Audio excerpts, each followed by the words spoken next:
इंदिरा गांधी भारतीय राजनीतिक इतिहास की वो राजनेता जिसके बिना भारतीय राजनीति ऐसी लगती है जैसे बिन पानी के नदी। वो राजनेता जिसने भारत की राजनीति और जिसको भारत की राजनीति ने बदल के रख दिया।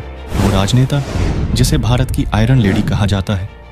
वो राजनेता जिसने राजनीति का वो इतिहास लिखा जिसके कुछ अध्याय की सिहाई काले भी है तो कुछ सुनहरे, और शायद इसीलिए आज तक उनकी जिंदगी के बहुत से ऐसे पहलू हैं जिसे दुनिया से छुपाया गया, जिन्हें लेकर आज तक सवाल उठते हैं।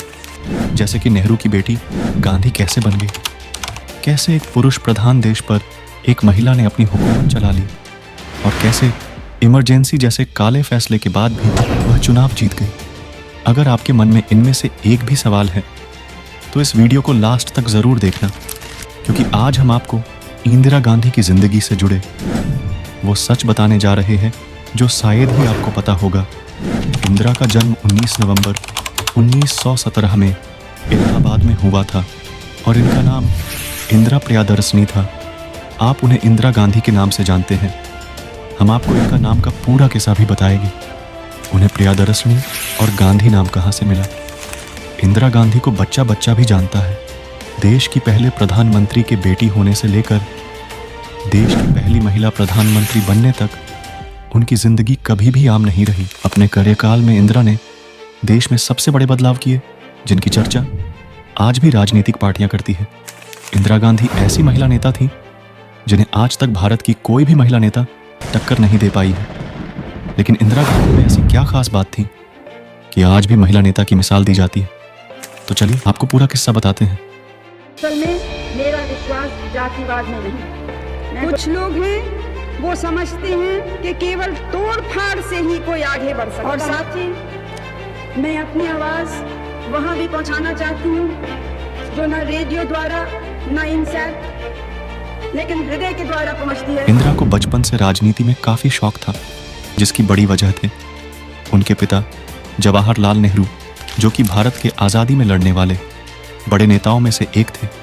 इंदिरा जब छोटी थी तो टेबल पर चढ़कर स्पीच दिया करती थी और नौकरों से तालियां बजवाती थी। जहां बच्चों को बचपन में खिलौनों से प्यारा कुछ भी नहीं होता, वही इंदिरा महज 5 साल की थी तब गांधी जी ने स्वदेशी आंदोलन के दौरान पूरे देश में अंग्रेजों के सामान की होली जलाई थी। उस समय इंदिरा ने अपने सबसे प्यारी गुड़ियां जला दी थी जो वह इंग्लैंड से लाई थी। जब वह 12 साल की थी तब 60,000 युवा के आज़ादी के आंदोलन के लिए लीड किया था। उन्होंने अपना सेना का नाम राम के सेना से प्रेरित होकर बानर सेना रखा था। इंदिरा ने अपने इस सेना के साथ मिलकर झंडे बनाए क्रांतिकारियों के संदेश पूरे देश में पहुंचाए और प्रदर्शनों के बारे में लोगों को बताया। उस वक्त ये एक काफ़ी जोखिम भरा उपकरण था, लेकिन इंदिरा स्वतंत्रता आंदोलन में भाग लेकर काफ़ी खुश थी।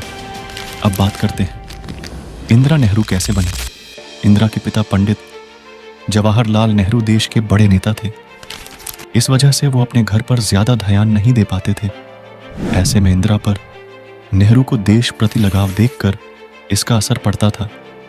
ऐसे इंदिरा की मम्मी कमला का तबीयत ठीक नहीं रहती थी, जिसकी वजह से इंदिरा के सारे पढ़ाई का इंतजाम घर पे करवाए गए टीचर्स इंदिरा के घर पर ही पढ़ाने आते थे। यही वजह है कि इंदिरा इंग्लिश के अलावा और कोई सब्जेक्ट अच्छे से नहीं पढ़ पाई। उसके बाद उन्हें गुरुदेव रविंद्र नाथ टैगोर द्वारा स्थापित शांति निकेतन के विश्व भारती में पढ़ने के लिए भेजा गया। रविंद्रनाथ टैगोर ने ही इन्हें प्रियदर्शनी नाम दिया था और यहाँ से इनका नाम इंदिरा प्रियदर्शनी हो गया। इसके बाद वह इंग्लैंड चली गए और वहाँ ऑक्सफोर्ड के एंट्रेंस एग्जाम में बैठी, लेकिन वह एग्जाम को क्लियर नहीं कर पाई और ब्रिस्टल बैडमिंटन स्कूल में कुछ दिन बिताने के बाद 1937 में परीक्षा में सफल होने के बाद इंदिरा ने समरविल कॉलेज ऑक्सफोर्ड में एडमिशन ले लिया। वहाँ अक्सर उनकी मुलाकात फिरोज गांधी से होती थी, जिन्हें यह इलाहाबाद से जानती थी। फिरोज गांधी पारसी थे जबकि इंदिरा हिंदू थी, इसीलिए उस वक्त उनकी शादी पर काफ़ी विवाद हो रहा था। लेकिन अंत में महात्मा गांधी आए और उनकी शादी का समर्थन किया और फिर 16 मार्च 1942 को आनंद भवन इलाहाबाद में एक निजी भवन ब्रह्ममा वैदिक समारोह में इनकी शादी हुई और यहाँ से इंदिरा नेहरू से इंदिरा गांधी बन गई। दोस्तों, इंदिरा गांधी का नाम जब भी हम लोग सुनते हैं तो हमारे मन में इमरजेंसी का ख्याल आता है। 26 जून 1975 को आपातकाल लागू करने की घोषणा कर दी गई थी। उस समय 1971 में हुआ लोकसभा चुनाव था, जहां वह अपने मुख्य प्रतिद्वंदी राजनारायण सिंह को पराजित किया था। लेकिन चुनाव परिणाम आने के 4 साल बाद राजनारायण सिंह ने हाई कोर्ट में चुनाव परिणाम को चुनौती दी और 12 जून 1975 को हाई कोर्ट के न्यायाधीश जगमोहन सिन्हा ने इंदिरा गांधी का चुनाव निरस्त कर उन्हें 6 साल चुनाव न लड़ने का प्रतिबंध लगा दिया और राजनारायण सिंह को चुनाव में विजयी घोषित कर दिया। इसके बावजूद इंदिरा ने इस्तीफा देने से इनकार कर दिया और 26 जून 1975 को इमरजेंसी घोषित कर दिया। आपातकाल के दौरान सत्ताधारी कांग्रेस ने आम आदमी की आवाज को कुचलने की कोशिश की।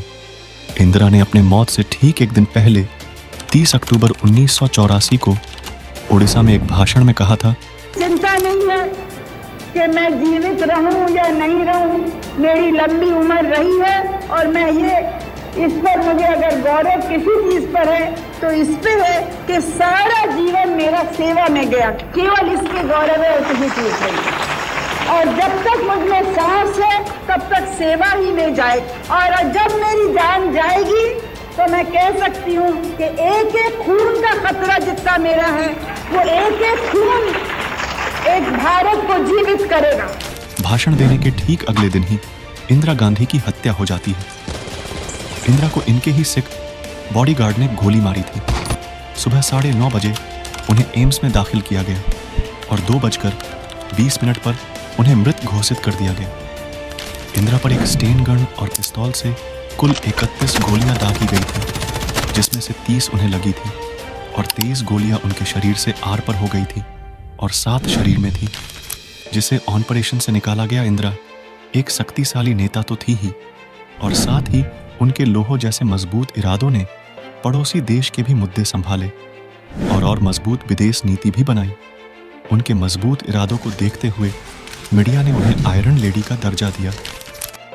आपको क्या लगता है कि भारत को भविष्य में कोई ऐसी प्रधानमंत्री मिल सकती है? हमें कमेंट में ज़रूर बताएगा और ऐसी नॉलेजेबल वीडियो देखने के लिए हमारे आकाश राज चैनल को सब्सक्राइब ज़रूर करिएगा।